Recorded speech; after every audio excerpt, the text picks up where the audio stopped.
How did you get to New York City? I got here. It was pretty.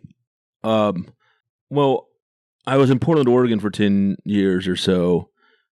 That's me. Go for it. Originally from Texas, and then I came just because it seemed like it was time in comedy to get to a bigger city. So it's pretty. It just seemed like it was like a little overdue, honestly. So I got here that way. Yeah. But you had been in Portland working before you came here. Yes. Okay. Yeah. And that was it'll be 10 years this year here. Yeah. Are you from here? I am from northwestern Pennsylvania, so Okay. I've been here for 2 years, so relatively new. Oh, yeah, you are, for sure. How did you know it was time to come here? Well, I kind of reached the ceiling as far as comedy went for me in Portland. Like, there wasn't... I'm sure there's always more you can do, but I was like, I checked a lot of the boxes, and I felt like it was about that time. Yeah. And then there were other things happening in my career that were kind of like, yeah, you should be moving forward in this manner. Yeah. Did you have people telling you that, or you just knew that it was? Well, time? it was like I was like, what else am I going to do? And then I'd had other things happen that were kind of mile markers for comedians at the time, and I was like, well, I'd done those, and then I'd been invited to a few more, I guess, invite only prestige things, and I was like, it's probably about time I go be around the business a bit more. Yeah. You're from Texas. Yes. Where are you from? Fort Worth, South Side. Yeah. But been gone a lot of years now. Yeah. Were you always the funny kid growing up? No. I mean, I think people thought I might have been funny, but like, I wasn't. Class clown is not like a moniker that I thought I really. I'll be a little goofy here and there, I think, but like, it's very interesting now because people will be like, I always knew you'd be a comedian. And I'll be like, I don't really know you. Like somebody on social media will say shit like that, and I go, man, I think you might be like a little, wrong. Yeah, or just like, I don't know. I didn't see myself that way, but maybe, you never know. It's interesting the way people perceive you. So yeah, because it's pretty. I think sometimes, like, if you think about the way people perceive you, one, it's a fucking death trap, but two, that it's probably not going to be how you perceive you. Yeah. Do you remember the first time you tried stand-up in your life? Yeah, it was at the Hungry Tiger 2 in Portland. Yeah. What preceded that? Why did you do it? Well, it was always like a thing I loved to watch and do, but there was like no place to do it in Texas, really, where I was from at the time. Like, or at least I didn't know of it. You know?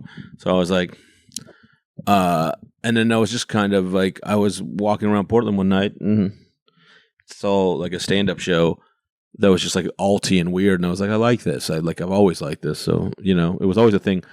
I got very into Bill Hicks in high school, so that was kind of one of those things. And then like post high school as well, where I would go like, oh well, maybe like kind of like that. But and then also like obviously loved like everyone loved SNL and loved some of the comedies that spawned from that. And then it just kind of kept going. Yeah. Tell me about Bill Hicks. Well, what do you mean? I don't know that he's as well known now as he was, obviously, when he was alive. But I'd love to hear what about I don't think he was that him. Well known when he was alive, personally. Yeah. Well, that's kind of an interesting question because there are. Well, twofold. Well, I was introduced to him through a Tool album, like the Tool Einema album had clipped one of his like stand-up sets and just put it into their album. It's like kind of like a little treat or whatever. And I remember like loving it and thinking it was so funny. Then this guy I worked with was like, "That's not who you think it is. It's this comedian Bill Hicks." And then I got more and more into him as it went along. But people who don't know who he is, he was kind of like, a lot of people call him a visionary and these kind of things. He was somebody who was very, very far ahead of his peers, I think, creatively and with perspective. His point of view was very strong as a comedian, especially at that time. And He was very, you wouldn't call him jokey, and you wouldn't, he's pretty grim soul in a lot of ways. And then, him and, he came to comedy very young, so I think that probably had a lot to do with him and Dwight Slade came to comedy very young together. Then Dwight moved, and Bill was like kind of become a guy at the store and turned into this person who was pretty revered. And then, like the whole thing, people say this, and it does seem fairly true that Dennis Leary stole a bunch of Hicks' act, and Hicks, like, I mean, and the joke is like Hicks died of cancer, and Dennis Leary named a special "No Cure for Cancer."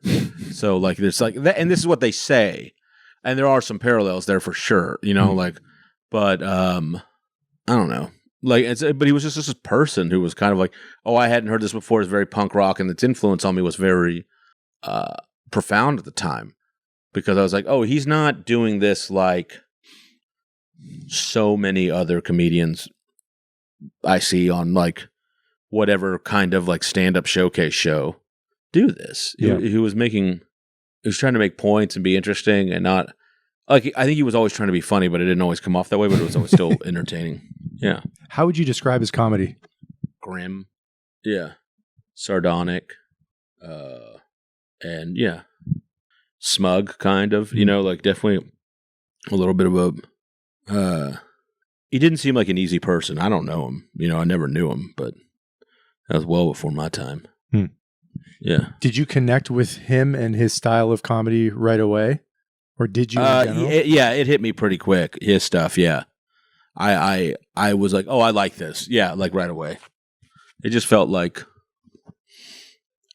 you, his comedy to me felt like it was maybe being bad, but with a point to it, like there was a reason for what he was saying. It wasn't just shocking. Yeah. If you had to recommend, I don't know if you remember any of his albums or specials, but if you had to recommend somebody who has Rant never and heard E of minor in Arizona Bay. What's it called? Rant and E minor and Arizona Bay. His best. Those are two really good ones, yeah. Okay. I'd love to hear about the first night you went up in Portland. I don't know if you had a lot of nerves. It was like one of those things, you jump around, you go like, I want to do this, I want to do this. This is very nerve-wracking. And then I kind of like would just watch comedy a lot in the city, take it in, and then when did this mic? Was pretty. I got, I drank too much, just did kind of steady my nerves that way. Thought I steadied my, and then just did that. Yeah. Yeah, man. It was like that was a while ago, but it was in a little bar, like it was one of these things. It was like an open mic, like you don't know what you're doing then, so you just do what you just kind of remember what you were planning on saying and what you thought was funny, and you learn as you go. Yeah. Did you feel fairly quickly that this was for you? That this was something you resonated with? Very much so. Yeah. How did you know that? I mean, you feel it. It's something like you thought. I didn't even think I was good at it at the start. That's not true. I thought I knew I wasn't like.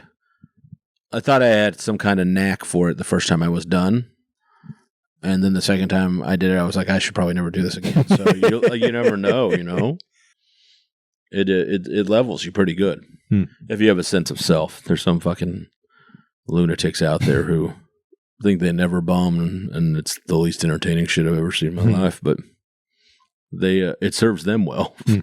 Yeah. You said you did that for 10 years. You were in Portland for 10 years. Yeah, but I didn't do stand up there for 10. How long were you doing stand up there? I don't remember really. It's kind of hard for me to pin that down. But it wasn't. Yeah, I was there for at least a year before I started, I think. Yeah. How did and you I didn't survive? move there with the intention of doing stand-up right away. Yeah. How did I survive? I waited tables, attended bar, that kind of shit, I did whatever it was. Portland was so cheap at the time. There was you didn't have to make money to live there, It was very affordable. And that was a very cool part of it. It's a very cool time in the city. Yeah. Then it the word got out. That was more expensive. Yeah. When you came here to the city, to New York, did you have connections? Did you have jobs? Well, I had not like showbiz jobs, but like I had connections in the sense like I'd done a lot of comedy festivals and I had helped run, my friends and I had run a show that was pretty popular for touring comedians to do. So we were pretty DIY, like we were pretty known as, I would say, we were known as the guys in Portland who you could trust to put on a good show, who were funny, and were trying to make moves. So that led to like doing more festivals and like getting more opportunities, opening for people when they came through. So just through the work ethic, we had each kind of grown our names in a way of like when we went to the city, we had friends that could vouch for it, so you could move a little bit quicker. Yeah. How'd you survive in New York? Was it the same sort of work? Yeah, no, I don't think I ever waited tables here, actually. Or tended bar. I was a mover, I was a courier, I was a dog walker, I would do road work. I was just like, whatever, spot pay, like doing all, I remember, I think for like a month, I was living on like $5 a day in the city, and that was wild. But you can do it. It's just like, what are you willing to sacrifice? Yeah. Like, I remember I was like, I was literally walking like 20 miles a day just because of walking dogs and then walking around the city and trying not to spend money on transit and shit. Mm-hmm. And I think I spent, I would like pack baby carrots into my backpack and like just have a refillable water bottle. And then, like I would eat a dollar slice, and then I would have a cup of coffee in the afternoon. That was like my treats, Yeah. Yeah. So the diet is coffee, pizza, carrots. At the time, it hadn't changed that much, to be honest. Yeah. Yeah. What did you make of New York? I don't know if you had spent time here. I've been once before, but I just kind of knew it was where I wanted to be as far as comedy went. It was the place to, they always tell you like, they used to tell you this. Now it's probably not a thing people hear as much, but you go to New York to get good. You go to LA to become famous. And at the time there's certainly a lot of truth to that. Just because there was more you could do here, stage time wise and stuff like that. But that game has like shifted so dramatically through the internet and scenes, and now there's so many people doing comedy. Without a sense of needing to go to different cities and these kind of things, you know what I mean? They want to become famous from their phone, and they do, whether it's good or not is, up to people's taste, some people I can't believe how famous they are. Yeah, like, and how meaning that in several ways. One of them being like there are comedians out there that I have barely heard of that have millions of followers who far surpassed me in sense of social media numbers, but that doesn't necessarily mean they're good or they have ability. And there are people out there I'm just discovering that I think are marvels, that are truly something else. And so that's like the wonder of, and they have lots of followers too. So you never know, but that was, at the time, social media was less of it was certainly around, but Facebook was still the main thing at the time when I started, and MySpace was on its way out, so, and Twitter had started to become something, but like my point being, the game has changed a great deal for worse and for better, and it was probably always that way. There was probably something that shifted people the generation before me. Yeah, I do think more people get discovered now, which is a great thing. I think the bad thing is if somebody's interest is in making stuff and not promoting themselves, that can be a little tricky. It's bad. And you have to promote yourself. You always have had to, but look, this feels different now. And the other thing being, some people, it has caused a lack of preparation. I think some people get big followings very quickly. Yeah. And that is good for them. They have, in some sense, they have really earned it by like posting and doing these things. But I don't know if I would say more often than not, sadly, it's a little premature in terms of their ability as a stand-up. Or stand up, and that's how I can speak to that, like with some expertise. Yeah. But I don't begrudge them for taking it. Like taking their swings. Yeah.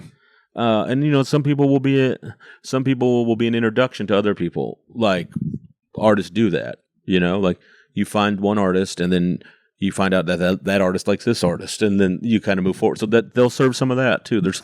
It is endless, in good ways and bad ways. Yeah.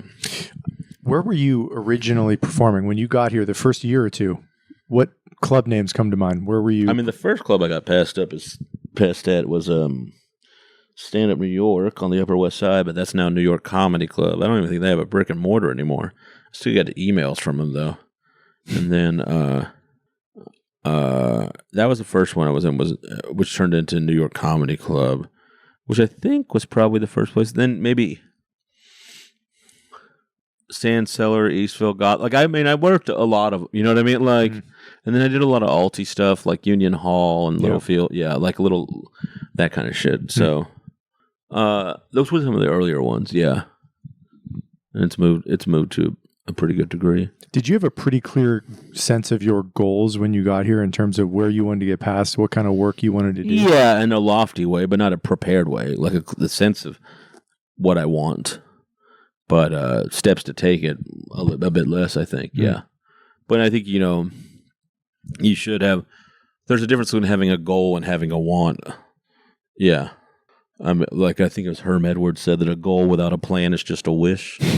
So, and sometimes they come true, but a lot of times, most of the time they don't. Yeah. So, yeah, I definitely had goals, and like I didn't have any idea how to accomplish them, so I was kind of like building my path as I went. But I heard Patton Oswalt say once that jealousy is a map, and you should use it to get where you want to be. So, you see someone doing something you want to be doing, you should ask yourself what they did to put themselves in that position. Because most people don't just get shit. Even if you don't like them or the work they make you like, you think is trash. They did some kind of work to be there. Yeah, usually, and it might be like just posting stuff that you don't think has artistic merit, but it is the thing that got them in the door a lot of the time.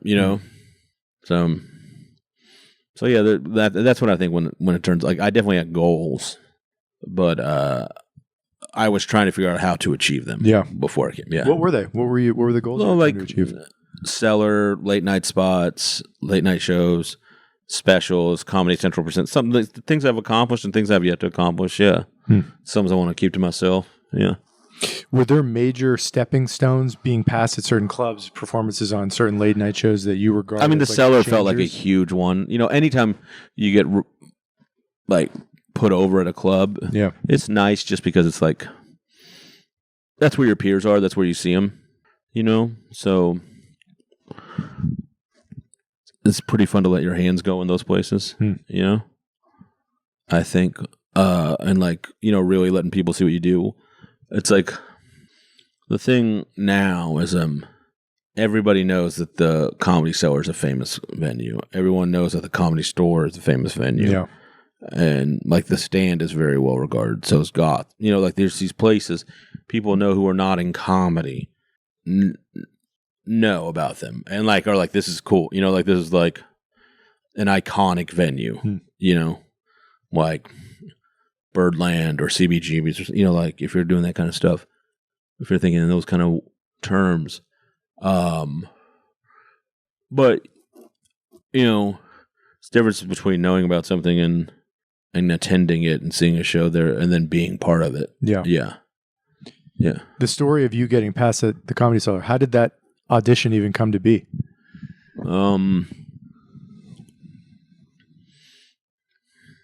Well, Sean Patton recommended me, and he got me a spot on New Jokes, where I did a pre-audition, and then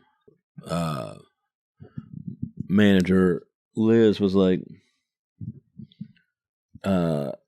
"Hey, give me your number, and we'll see if we can get you an audition." And then I got an audition later that week, and then SG said this should go on after this person. It was after Greer Barnes, who fucking erupted the room. Just like Pompeii. It's crushing. It's crazy. And then I'd go on after him, and I was like, I remember my friends Greg Stone and Todd Barry were already past there, and they came down and watched, which was cool to see him support. And SG was there, the booker, and she was like smiling and Latin, and she just goes, after I got done, she was at the top of the stairs, she goes, like she very much like, do you have my information? I go, oh, no, not yet. And I was like, I remember her saying that. I go, I think that means that I probably got passed. But it wasn't like they don't like hand you a diploma, It's not like you're passed. Yeah. Like, so then I go, and yeah. I remember, like asking, like, they're like, you're passed, you got it. I was like, that's great. And then I remember having like anxiety about sending in my avails the first time, because I was like, do you guys do this a certain way? Like, I would text my friends, like, and they were just like, no, just send in your fucking avails, man. Yeah. Yeah, that seems like a lifetime ago. What did that open up for you once you got in? Respect mostly, which is, something that kind of we're always looking for, but I'm not looking for, but it's always nice to get, which helped, like it opened up a lot of respect. He's like, oh, you're working the spot, like this is where people. This is where you can this is where some of the best people who have ever done this do this, So like that's what I think about. That's kind of a thing. It opens up a responsibility to your head about like, and everyone takes everything for granted at some point, a little bit, Like you can take the people you love the most, or an opportunity can become old hat feeling, like we all do that. But like that's a place, I hope that I have rarely done that. Yeah. Yeah. The connections and the camaraderie and the people you're working with, has that also been? Yeah, so much has grown out of there for sure, and like, like it's cool that like I do that, and then like fucking a famous director will come talk to you, like and be like, I really liked that, or so someone will go, that was great, like Margot Robbie told me I was funny one time, like, and that's like, it's cool she came, she was there, but like, but you like, I mean, there's probably some other way in this world she could have seen me perform, but like, it's cool to get that. Yeah. You know what I mean? Like that's fucking sick. Yeah. Like, and it's like, it's not like, I mean, she's a brilliant actress and she's probably pretty funny, but she's not like a like in some sense, it's just cool that a person you think is like one, like obviously beautiful or whatever, but like is you admire their work when they like it back. That's like, that's the thing. It's cool to get that, even though like, I mean, she probably can't tell me dick about stand up, but it's cool that she liked my stand up, and it's, I mean, it's probably the same thing if I'm like, hey, great job in Wolf of Wall Street. She's like, thanks. Yeah. Really needed that from you. What do you like to talk about in your sets? What's your sweet spot? I don't know. That's a good question. I'm struggling with that at this moment. Yeah. Yeah. This, like, not entirely there, to be honest.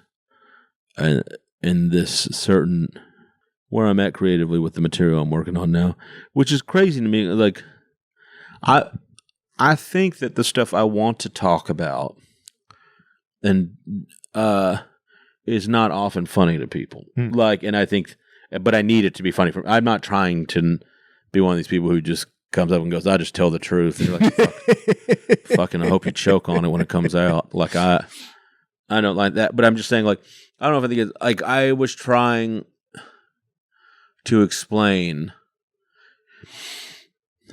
the absurdity of, I was trying to explain the absurdity of the amount of options we have for everything. And through a certain product and bit. And and I thought it made a lot of sense, and I was like, I am onto something here. I know when I have something. Yeah. Like I may not. It usually doesn't come out fully formed or anything, but I know when I have a subject or a take. Like anyone can have a subject. Having an angle that everybody else doesn't have yet is like what is important. Because now in comedy, so many people are telling the jokes that other people are telling online too. It's the same people telling the same joke. Like it's two different people telling the same joke. Yeah. And in my head, especially like when I started, like, well, then why would you ever want to fucking tell a joke that anybody else could tell? Like parallel thought is one thing, and sometimes people come to a certain, like come to the same conclusions, and I get that. Yeah. And that's like fine. But to have an angle that other people don't come to is what sets you apart. That's what makes it sound different. That's what makes you sound different creatively. And I think that one of the reasons I feel personally like I see less of it in comedy these days is because there's less of a sense of history in comedy. So people are telling jokes that are good jokes that were told 15, 20 years ago by people, like sex jokes, political jokes, whatever, like Subway, like it doesn't matter what the subject is. So people are pushing things forward through boundary and through like a kind of Fauvist approach to things. But I think we're seeing a lot of people get praise and acclaim for stuff that has already been done. And that's to no one's, it's only to people's ignorance and not to their fault. It's not malicious, I think, a lot of the time. That's what I think is one of the things that is going on that I see going on in comedy. I'd love to hear about your habits in terms of being a creator. Do you have specific routines you follow to create content? How do you do that? I'm figuring I have a great deal of trouble with that. I knew how to like build an hour of comedy and then put it in one thing, like a special, and there you go. But now it seems you are building the plane while you fly it, if you will. And, people are just putting shit out all the time, and then you see it in their special too, and I go, "Wow, I don't particularly think that's special." Yeah, like, it's like. It's odd to me, but again, that's the way some of the stuff has shifted. Like people want to consume 24/7, like all the time stuff. Like it's like I find it valuable in ways, and like I do think it's everyone's like there was another attempt on Trump for an assassination. Like, who's got the joke? Who can get this up on the fucking platforms tonight and have one that goes, like, I think it is valuable that it is like people are creating stuff in the moment while it's relevant, but I think it also may lead to people like, and I know it does, leads to people having the same take a lot. Which has always happened in comedy, but then they're all putting it out at the same time. And I think that is a kind of way of like, if you have a good idea for a joke about an assassination attempt, and everybody else puts out like, like if the joke that everybody is making is like how they miss him, he's fat, like he's big, you should be able to, but then nobody else goes past that. It takes time to move past that a bit a lot of the time. Most people's brains and most comics with good skills don't really get to a place where they go boom, boom, boom, boom, boom, boom, boom, and get way past a easy joke and into like something that is thoughtful. And most people, I probably don't think about it that deeply. Yeah. And I'm not saying I do all the time, but that's where I find like some of the best stuff is made. Yeah. Like when Pryor did the bit about talking to the dog, having a conversation with the dog, and it talking back to him, like, it was if I remember correctly, it was about, I think he had a bunch of pets, like exotic pets, and I think he was talking about monkeys. That he had monkeys, and one of them died, and instead of just being sad and like kind of doing a cheap joke, he went and he created this space of feeling and art with a conversation with a dog that clearly never happened. Yeah, like, but it was like one of these things you go, that seems to me that did not come out 100% fully formed in that moment. Yeah. You know what I mean? And if it did, that's why he is who he is. But most people don't get that creative on, and that's a personal bit. It's not topical, but yeah, okay, you can go in the next step. You can go to Eddie talking about Brooke Shields and Michael Jackson going to the Grammys. I think it was the Grammys together. And that happened the year he put out, I don't know if it's Delirious or Raw, but he puts it out. And he had a joke about everyone talking about how they went to the Grammys together or something like that. And it was like cute and sweet. And he goes, and I think, if I remember correctly, that his thing was like, yeah, you guys would want me to go to the Grammys with Brooke because y'all know Brooke be getting fucked that night is the line. Yeah. And it's like, it's very funny, but it's also like an interesting point he's making about the two kinds of men, him and Michael Jackson, like, and how they're perceived. And then it moved into this space of, I believe I'm 99% sure I'm recalling this correctly, that Bill Cosby called him about his language or something. Oh, Bill Cosby wanted to bring his son to the Eddie Murphy show, and then Bill Cosby called him because he was filthy, and then he called Richard Pryor. You know, like, but imagine if he'd only put that out, like, Bill Cosby just called me, right? And told me I was a filthy act and that he was ashamed of me, you know, like, and that was all that's all the time he took to concentrate on this material. But instead, he took the time to call, you know, the most revered comic, Richard, and talk about what Richard said. And that adds another layer to the bit, which I don't think people do with topical stuff. Yeah. Yeah. Like, and I think the instantaneousness in which people want to make stuff and put it out is turning something that kind of looks like art into just content and empty calories. Slightly trivial and more superficial rather than the... Well, I mean, maybe, like, I don't want to say that about other people's shit a lot of the time, but sometimes I go, yes, 100%, you know, and it's not everyone, you know, like, and it's not everything, and, you know, I'm fucking so fucking smug to think I haven't put out a fucking... Yeah. A bad joke online, or, you know, like... Yeah. I posted something about, who was it? I'll do it this way. Remember when Pam Bondi had that meltdown? Yes. All right. I posted my angle on that. When I posted it was like that I found I researched her and that she was 60. And like I was like, that's crazy. She looks fucking great. Like, my joke was like, because she does. You know, and like, and people who agree with me politically don't want to hear me compliment a woman like that they hate so much and that I hate so much. But I've been attracted to so many people that I wanted to fuck that I hated. Like, so, like, why would this? And that's, but I had to get that out, right?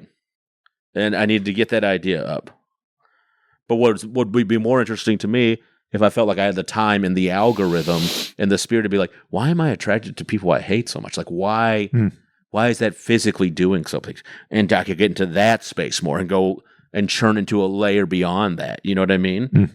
And I think it's like, it is fine to just, if you got one quick one, that's great.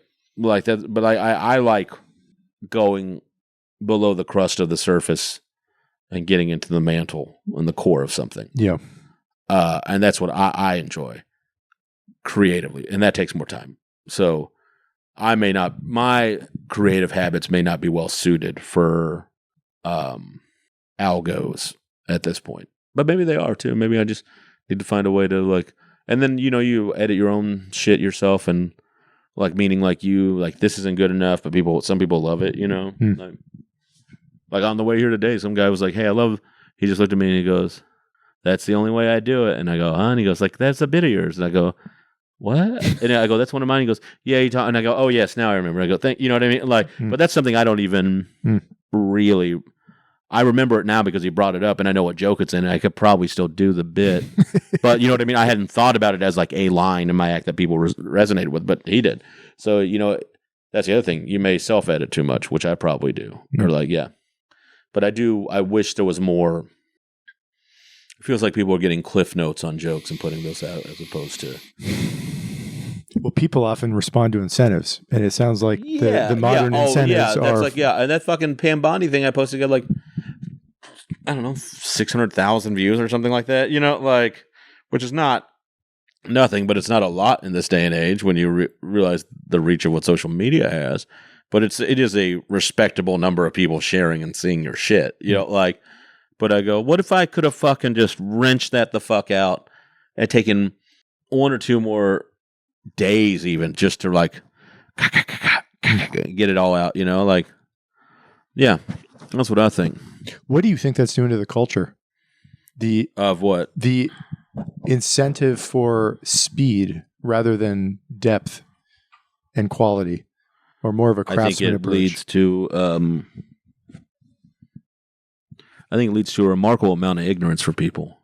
And a lot of people have opinions on shit through, you see them, you know? Yeah. Like, whether it's like a lot of people have opinions on comedy, the things that I enjoy and observe, which are comedy, music, like boxing, you know, like a lot of people, I go like,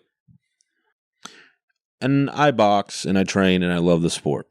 I do not think I am in any position to put out a video on how to, that would try to teach people, but that doesn't stop people from doing that with anything, you know? And because I see people put up videos of, like, for instance, boxing, which is something I take in a lot. And I go, that is wrong. Yeah. Like legitimately, like, fundamentally, this is wrong. This looks awful. Like, I'm not crazy, but I will go to a friend of mine who was like a trained fighter, like, you know, like at a professional, like he boxed, he was a professional boxer. And I go, hey, am I missing something here? That, like, is this person doing something right or wrong that I'm not, like, cause like, I want to be able to have a censor for something, you know? Yeah. And he'll just be like, this guy has the sense to be like, looks wrong to me, but I don't know everything, you know, like, and then somebody else will go, you know, like, there's more than one way to do things, certainly, but there is a way when shit looks wrong too, you know, like, so I think of it, you know, and then I think, that kind of shit makes people miss like little nuances that, are what make, the example I'm thinking of, I was watching a fight with a fighter I like, and then somebody made a clip of it, and they were like saying what his opponent did was like what his opponent did was like, was he turned the wrong way, and that's why he got caught with a shot. And then I was watching that fight, and I go, that's not what happened. In my head, I saw what happened is the guy was throwing punches, the fighter I like, and what he did when he threw his right hand is he grabbed the guy's shoulder and pulled it, so the guy turned, and then he threw his left hand. So the guy's body was more broad to him and gave him a better angle to hit him at. And that's not what this guy was saying. So, like, and, you know, like, I fully could be wrong, but that is what I saw and how I digest. So, but people trying to explain shit wrong, like, or explaining things wrong, is going to be a detriment to everything. Like, that might seem, that's probably not a good analogy. I don't know if I'm explaining it well, but it is the thing sticking out in my head in this current moment. It sounds like, to some degree, it's a diminishment of a cultural reverence for expertise. Yes. I mean, but that's been going on for the past, I mean, like, it's probably always been going on, but, like, you know, like, I saw it exploding during COVID when people were just like, you're a doctor, why would you know what this is about? And you're like, excuse me? Like, that's truly fucking insane.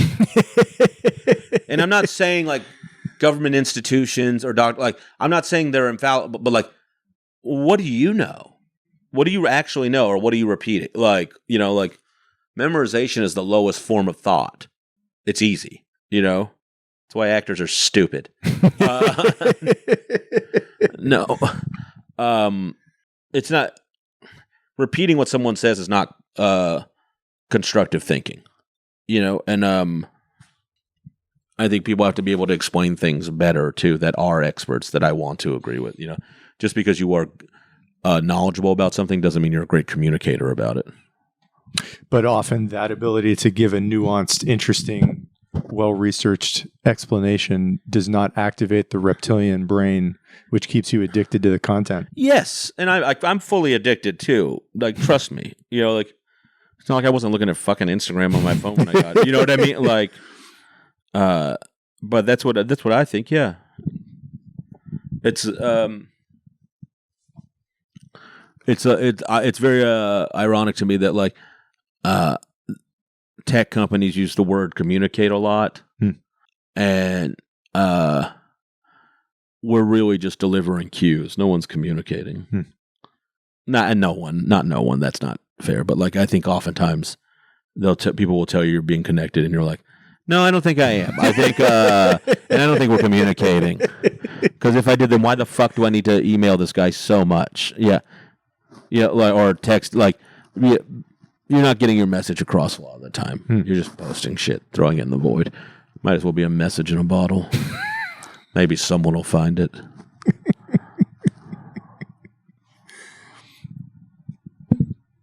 Do you find that there's a reception in audiences that you speak to? I don't know how often you bring these subjects up, but that people resonate. I don't bring them up. I mean, this is an it's more or less an interview, so it's like that's that different. Like, I don't talk about this on stage. I've talked about, and I've made these points on other shows. When that's the other thing. It's like, well, I either need to find a way to change how I feel about, change what I think is an injustice, or fucking get over it. Yeah. Or like find another way to go about it. But yeah, you mentioned. But you could make these points certainly. In comedy, someone could, but that's not really what I do. I like for the joke to make the point. I don't like for the point to be the joke. That may sound. Yeah. If somebody comes in with like, I'm going to show you guys something, energy, which is something Hicks did. Yes. Yeah. Which is why I kind of grew out of him a bit, I think. I'm like, give me the joke and make the point with the joke. Don't do it in reverse. Like, I came for comedy. And I think I believe comedy makes points and changes minds. I believe all of that. But you're presenting humor as what people are seeing and doing. And taking part in. I really fucking hate the clapter stuff, no matter where it's coming from, and the hoot and holler. I think it's fucking the dullest way to approach anything. It's like, it's insane to me that's like what people when people do that to people they know they're going to agree with and present it as being challenging. Yeah.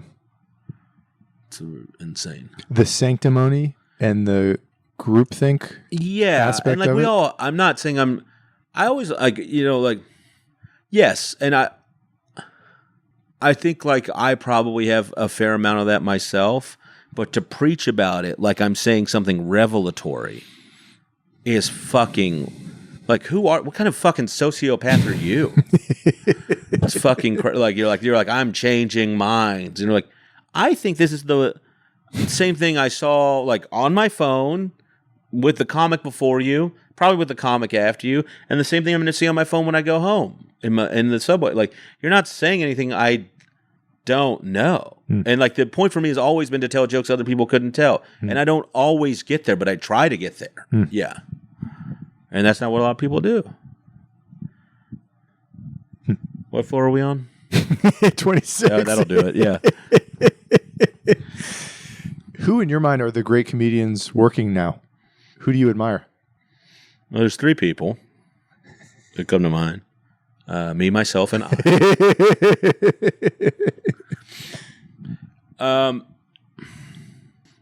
Sean Patton.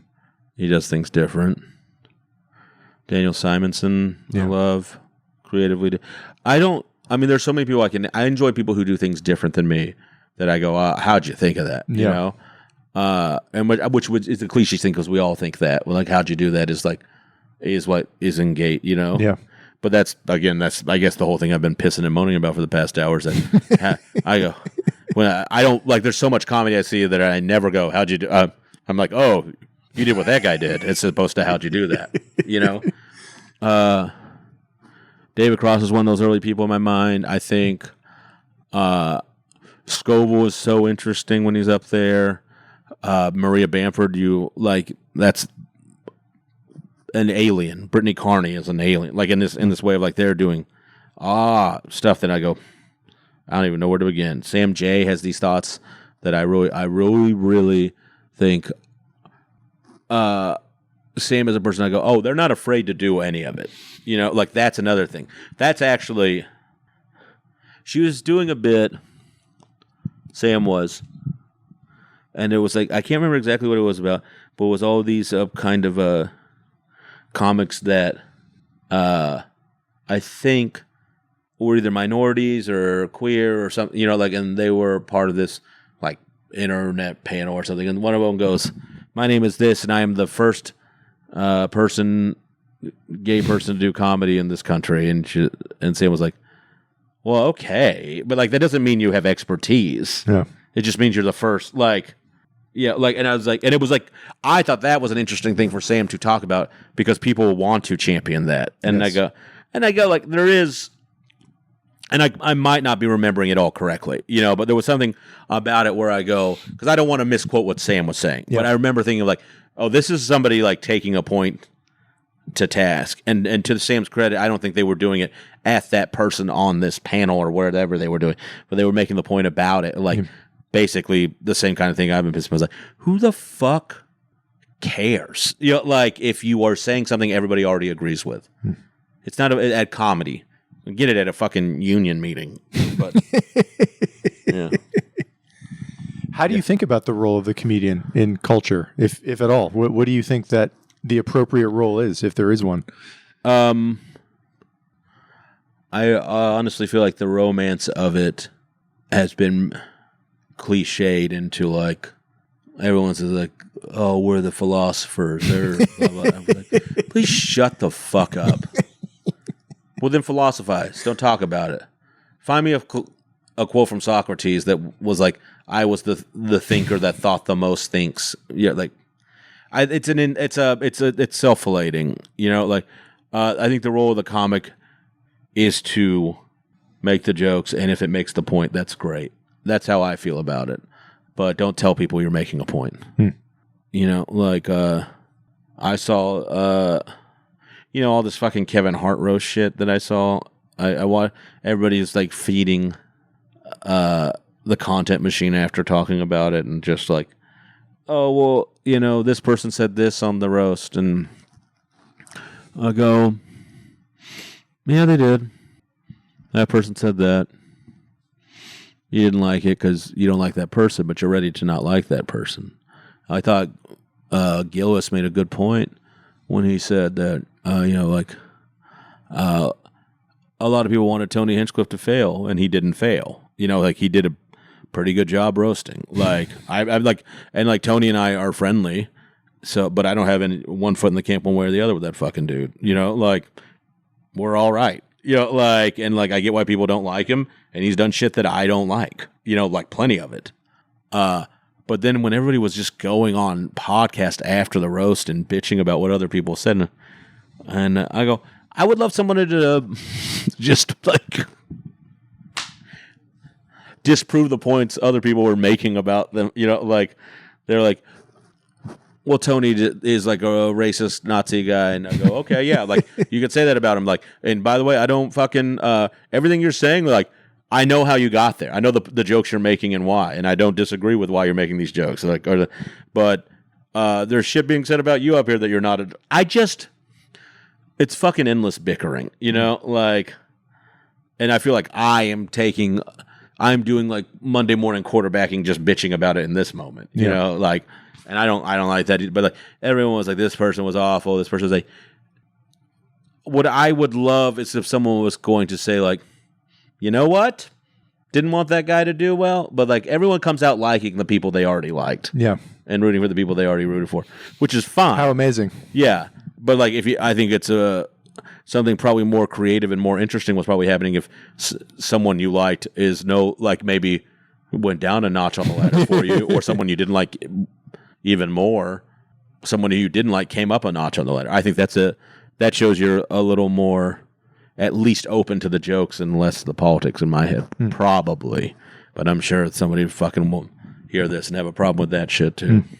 How do you try to balance the difference between the incentives of Instagram, social media, TikTok, and being a craftsman? Which it sounds like you got into the comedy for almost in a different era. I don't fucking know how, and I hate it, but I'm trying to figure it out because it is like, whether I like it or not, it's a necessary tool, you know?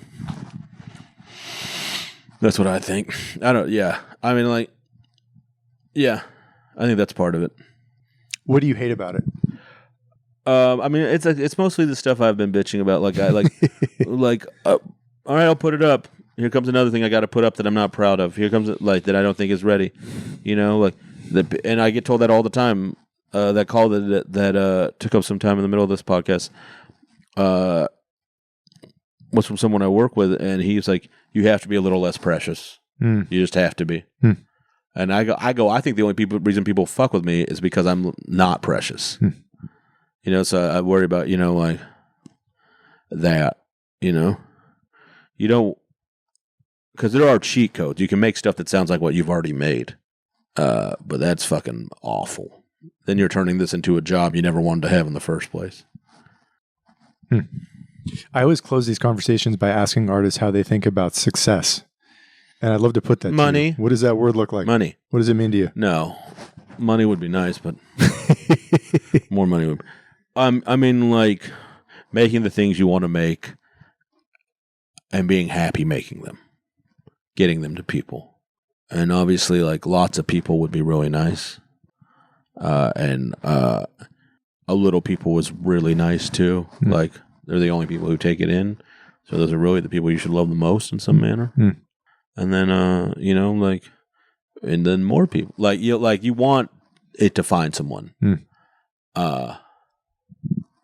And you obviously want to make money. There's like these benefits from it, obviously. Like don't get me wrong, I want to be a famous person. Like I want to have like a level of success that like is enviable. And because it provides other stuff. Yeah. You know? And that's a little peace of mind, which would be nice. But it isn't really, there is a part of me that, I was going to say that's not true, but like it is.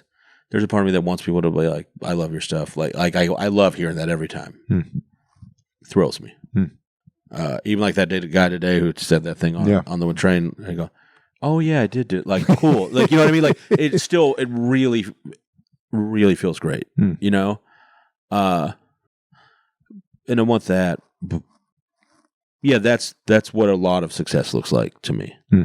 But I would, you know, I need it to happen at a scale I want it to be at a bigger scale, obviously. And that's the shortcoming I feel like I have right now.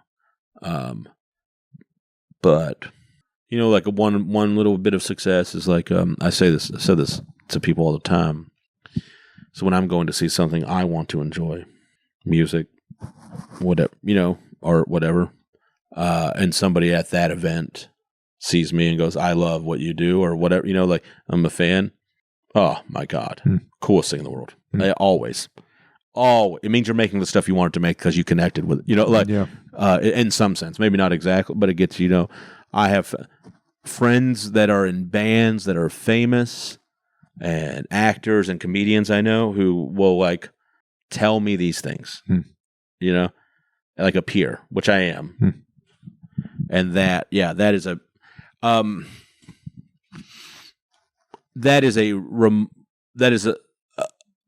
kind of success that is remarkable. And I get stuff from that it does a lot for me. Are you confident you're on your way? I think people will look at me and go like, that guy has a lot of things done and he's done well, you know, which is true. I don't know if I am confident. I'm confident in that I have the ability and the creative instincts to get there. Yeah. On my way, it feels a little like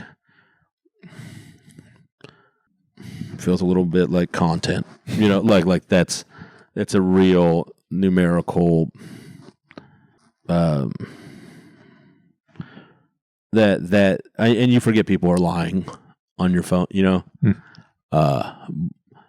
so like in a comparative sense, I don't know if I feel on my whale all the time, but to other people I do, and to other people I go, and even to people that are having more success from me in some ways I go, yeah, I'm on my way compared to them too. Like it doesn't need to be comparative, but it just feels like it is almost hard to avoid that now. Yeah. Yeah. Shane, great to meet you, man. Thanks for doing this. You too, man. Thanks for having me. My pleasure. Yeah.